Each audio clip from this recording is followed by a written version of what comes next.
ఇప్పుడు యాక్చువల్‌గా నాకు ఎక్కువ వచ్చే కామెంట్స్ ఎట్లా ఉంటాయంటే, సార్ నేను ఒక ఎంప్లాయీని. నాకు ఒక కొంత సాలరీ వస్తుంది. నేను అసలు ట్యాక్స్ కట్టకూడదు. సరే 1,00,000 సాలరీ కానివ్వండి, 50,000 సాలరీ కానివ్వండి, నాకు ట్యాక్స్ పడకూడదు. ఏం చేయాలి చెప్పండి అని సింపుల్‌గా అడుగుతారు. దానికి ఎలా చెప్తారు? సరే, ట్యాక్స్ కట్టడం అనేది ఎవరికి ఇష్టం ఉండదు సార్. నేను చెప్పాను ఇందాక, నాకు ట్యాక్స్ కట్టడం నొప్పి అవుతుందని. కానీ ముఖ్యంగా గుర్తుపెట్టుకోవాల్సిన పాయింట్ ఏంటంటే sir, tax is not a pain, tax is a responsibility. Correct. Tax అనేది మనకు బాధ కాదు, అది మన బాధ్యత. మనము ఈ దేశంలో ఉన్నప్పుడు, ఈ దేశం యొక్క వస్తువులు వాడుకుంటున్నప్పుడు ట్యాక్స్ కట్టడం మన బాధ్యత. ఇప్పుడు నా క్వశ్చన్ చెప్పండి సార్, మన ఫ్యామిలీ నడవాలి అంటే అందులో ఫాదర్ కానీ మదర్ కానీ ఎవరో ఒకరు డబ్బులు సంపాదిస్తేనే మన కుటుంబం అనే వ్యవస్థ నడుస్తుంది. డబ్బు అనేది చాలా మంచి మెడిసిన్. డబ్బులు ఏంది పని జరగదు. చాలా సినిమాలు చూసాం, రియాలిటీ కూడా. మనం అనుకుంటాం సినిమాలు చూసి నచ్చినట్టు చేస్తాం మనం అని చెప్పి. అలా ఉండదు. ప్రపంచం వేరు, సినిమా వేరు. మనకి డబ్బులు సంపాదిస్తేనే మన జీవితం ముందుకెళ్తుంది, లేకపోతే వెళ్ళదు. ఇప్పుడు గవర్నమెంట్ నడిపించాలంటే గవర్నమెంట్ డబ్బులు కావాలి. ఆ డబ్బులు వచ్చేకి గవర్నమెంట్కి రకరకాల సోర్సెస్ ఉన్నాయి. అందులో ఒక సోర్స్ వచ్చి ట్యాక్స్, అందులో ఒక సోర్స్ వచ్చి ఇన్కమ్ ట్యాక్స్, ఒక సోర్స్ వచ్చి జిఎస్టీ, ఇంకో సోర్స్ వచ్చి టోల్ ట్యాక్స్, మన హైవే పిల్లలతో తీసుకునే టోల్ ట్యాక్స్, ఇంకోటి వచ్చి మున్సిపల్ ట్యాక్స్. ప్రాపర్టీ కొన్నప్పుడు మనం రెంట్కి ఇస్తే మున్సిపల్ ట్యాక్స్ కడతాము, ప్రాపర్టీ కొన్నప్పుడు స్టాంప్ డ్యూటీ కూడా కడతాం. ఇలాంటి ట్యాక్సెస్ అనేవి గవర్నమెంట్కి సోర్స్ ఆఫ్ రెవెన్యూ. ఈ రెవెన్యూ లేకుండా గవర్నమెంట్ అనే వ్యవస్థ ఎలా నడుస్తుంది చెప్పండి? వ్యవస్థ నడవదు. వ్యవస్థ అన్నప్పుడు ముఖ్యమైన ఖర్చు గవర్నమెంట్కి ఇన్ఫ్రాస్ట్రక్చర్. మనం హైవేలు, రోడ్లు అన్ని గవర్నమెంట్ కట్టాలి అంటే డబ్బులు ఎక్కడ నుంచి వస్తాయి? నెక్స్ట్ క్వశ్చన్, గవర్నమెంట్కి ఉన్న అతిపెద్ద ఖర్చు డిఫెన్స్. మన ఆర్మీ పర్సన్స్ ఉన్నారు. ఆర్మీ అంటే మనకి కేవలం బార్డర్ పైన ఉన్న ఆర్మీ కాదు, నేవీ ఫోర్స్ ఉంటుంది, ఎయిర్ ఫోర్స్ కూడా ఉంటుంది. ఎయిర్ ఫోర్స్ వేరు, నేవీ ఫోర్స్ వేరు, ఆర్మీ వేరు. ఇదన్నీ మెయింటైన్ చేయాలంటే డబ్బులు కావాలండి. ఈ డబ్బులు రావాలంటే గవర్నమెంట్కి ఇన్కమ్ కావాలి. ఆ ఇన్కమ్లో ఒక ఆధారమే ట్యాక్స్. సో మనం ట్యాక్స్ కట్టము అంటే అది కరెక్ట్ మాట కాదు.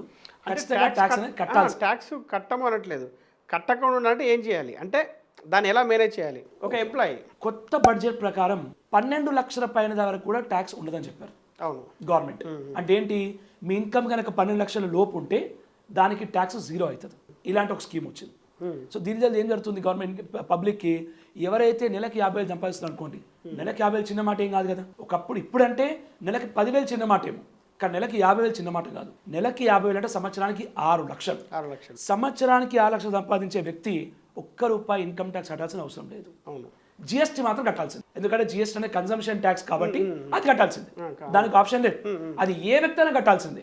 ఇప్పుడు 12 లక్షలు వచ్చే ఇన్కమ్ వచ్చే వ్యక్తి, 50 లక్షలు వచ్చే ఇన్కమ్ వచ్చే వ్యక్తి ట్యాక్స్ కట్టేది సేమ్ ఉండదు. అంటే ట్యాక్స్ పర్సంటేజ్ కూడా మారిపోతుంది. అది ప్రోగ్రెసివ్. జిఎస్టీ అనేది regressive in nature. Regressive in nature అంటే మీ ఇన్కమ్ ఎంత ఉన్నా సరే మీ జిఎస్టీ పర్సంటేజ్ అనేది సేమ్. ఎగ్జాంపుల్, రెస్టారెంట్ లో వచ్చి జిఎస్టీ 5% అనుకోండి, రెస్టారెంట్ లో జిఎస్టీ 5% అనుకోండి, మీరెల్లా 5%, నేనెల్లా 5%, ఒక బికారి వెళ్ళినా 5%. మీరు ₹1,00,000 బిల్ చేసినా 5% కట్టాలి, నేను ₹1,000 బిల్ చేసినా 5% కట్టాలి. సో దాన్ని మనం రిగ్రెసివ్ ఇన్ నేచర్ అంటాం.